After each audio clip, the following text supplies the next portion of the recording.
Hello everyone, welcome to my class. In today's class, I'm going to cover the dot product.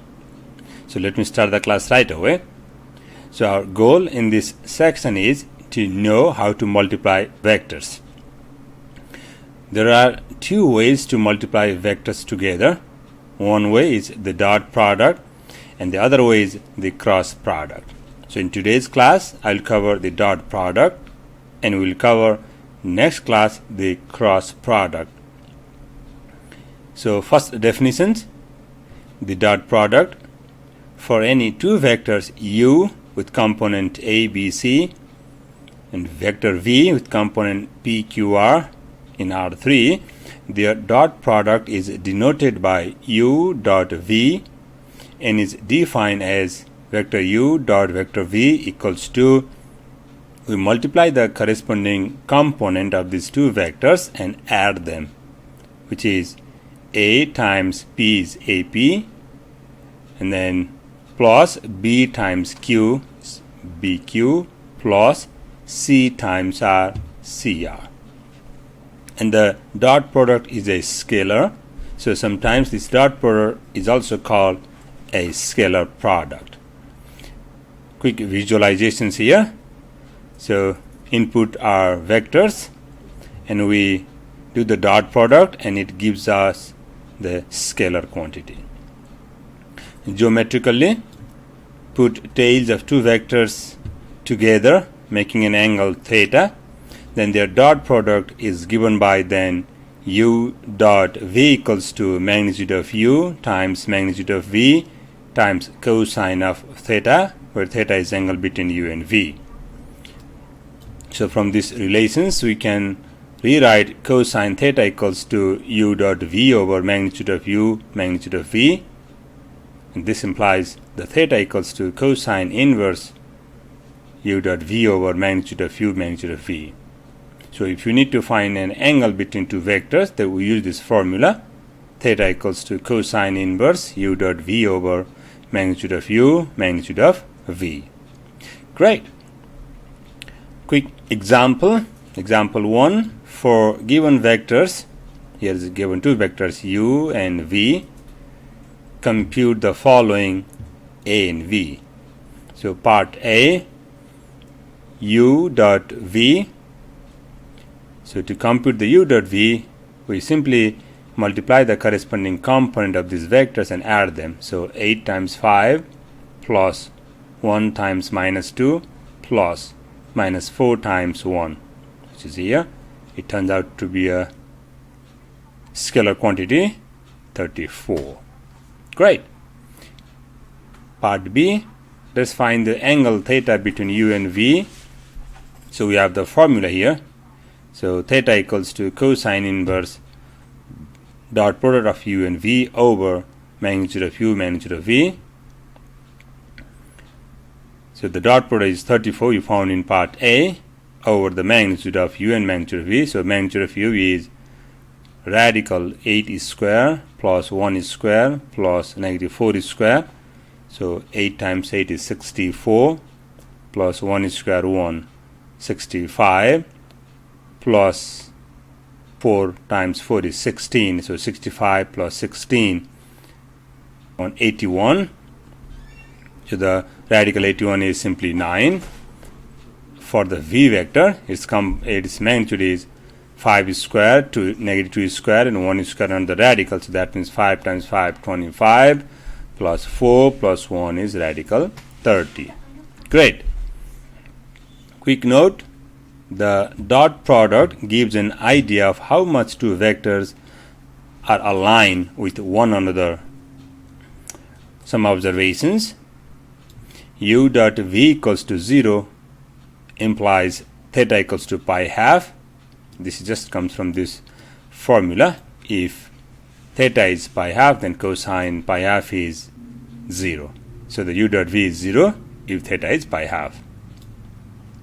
So that means theta is right angle. So u dot v is 0 implies u and v are orthogonal or perpendicular. U dot v is positive if theta between 0 and strictly less than pi half, u dot v is negative if theta is strictly bigger than pi half and less than or equals to pi. Some other consequences. U dot u, I'm dotting u to itself. That means our angle between u and u is 0 degree.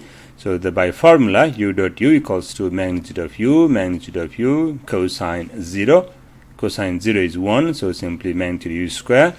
So then we have a formula to find the magnitude. Magnitude of u equals to radical u dot u. Next, u is parallel to v, means our angle theta is either 0 degree or pi. So then u dot v equals to plus or minus magnitude u magnitude v. If theta is 0, the plus. If theta is pi, then cosine pi turns out to be minus 1. So then that gives this minus.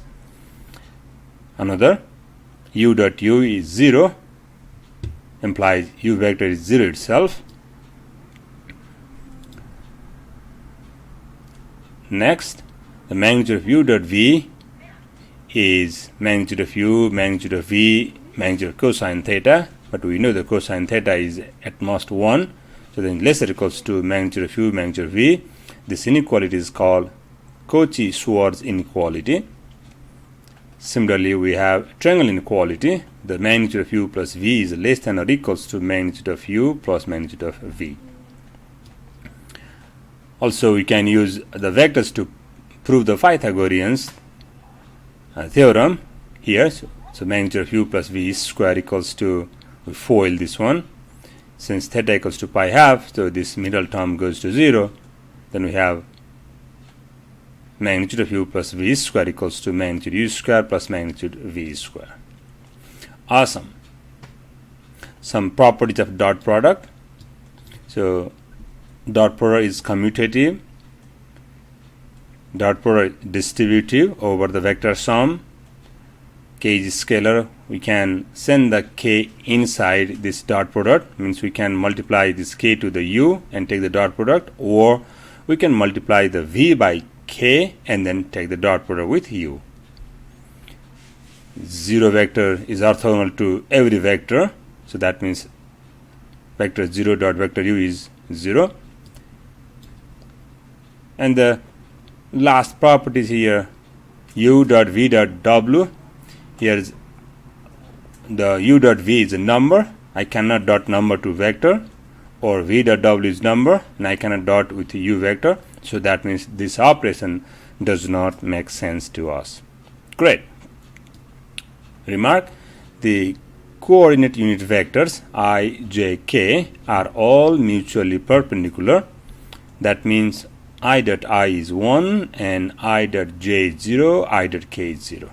So if we dot to itself, it gives us 1, else gives us 0. So j dot j is 1, k dot k is 1, but j dot I and k is 0, k dot I and j is 0. Awesome. Let's move on. Next, let's talk about projection.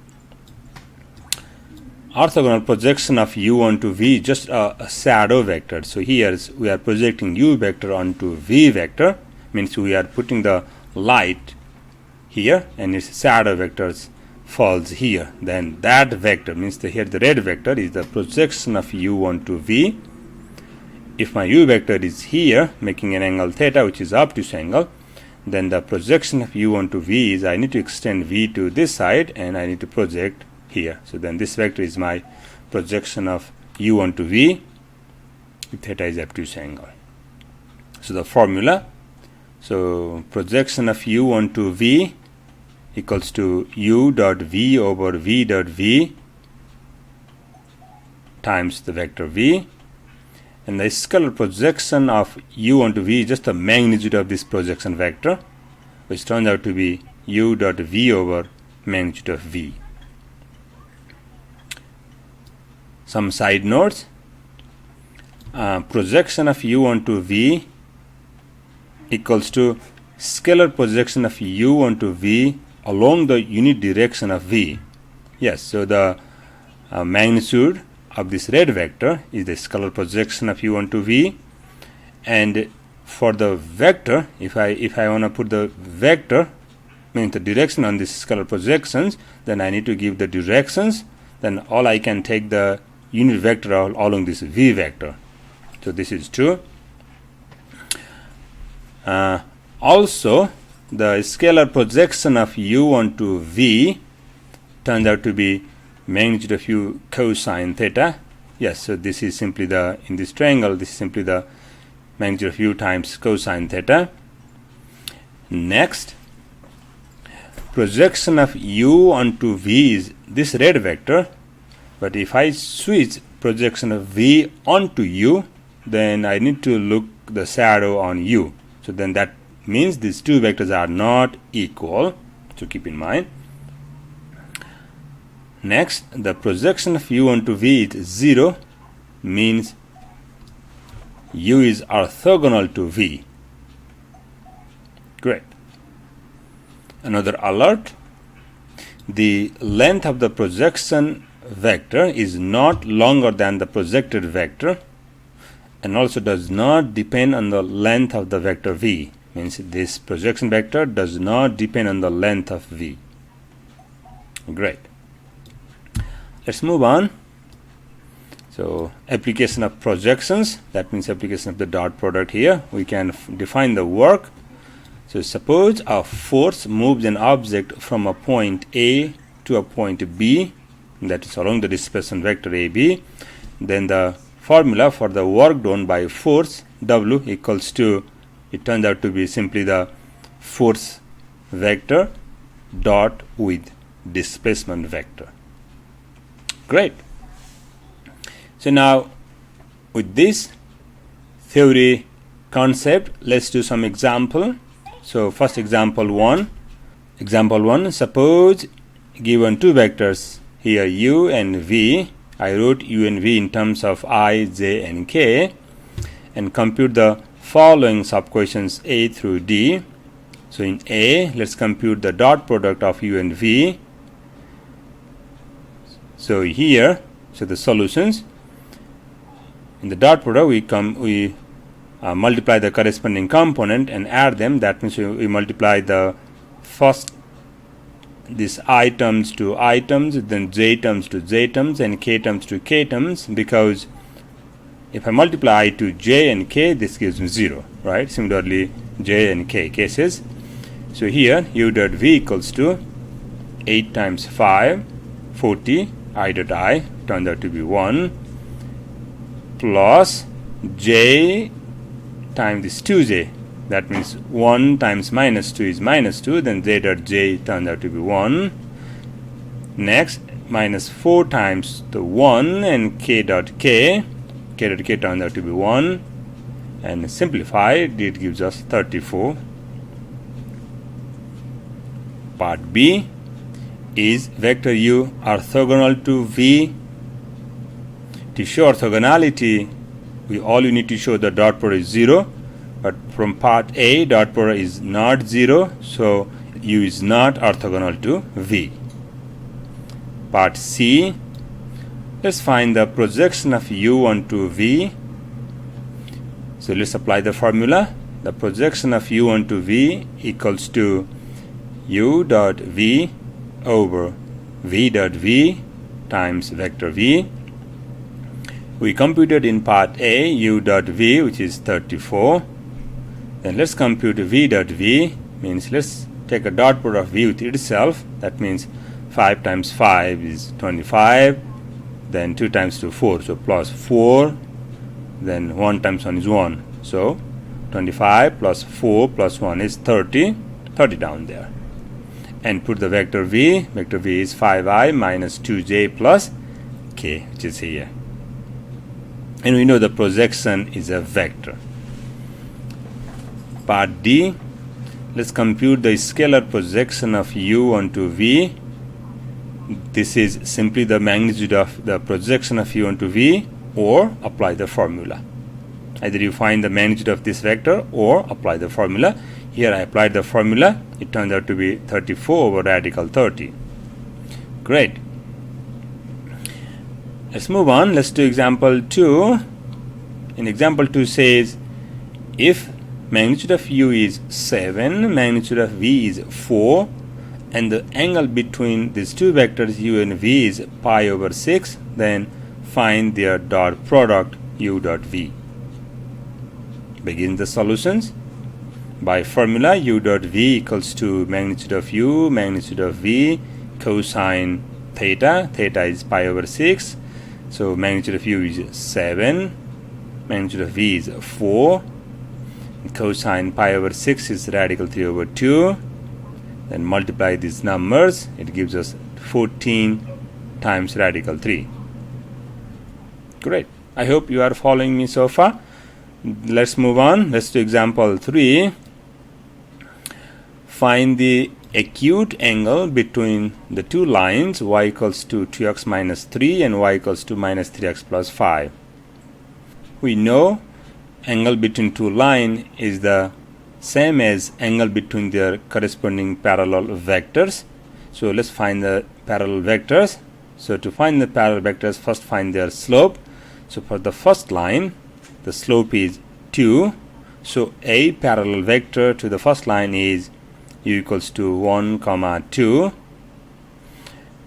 The slope of second line is negative 3. So a parallel vector to the second line is, let's say, v, which is 1, negative 3. Then let's find the angle between these two vectors u and v. So by the dot product, u dot v equals to magnitude of u, magnitude of v, cosine theta. So u dot v is, let's find u dot v. We multiply corresponding component and add them. So here's 1 times 1, 1, plus 2 times minus 3, minus 6, so minus 5. Here is a minus 5. Equals to magnitude of u is, let's find the magnitude here. Radical 1 square plus 2 square, that's radical 5. Similarly, find magnitude of v, radical 1 square plus minus 3 square, so 9 plus 1 is 10, radical 10, cosine theta. Then cosine theta equals to, let's divide negative 5 by this number. This is radical 5 times radical 10 is radical 50. We divide here.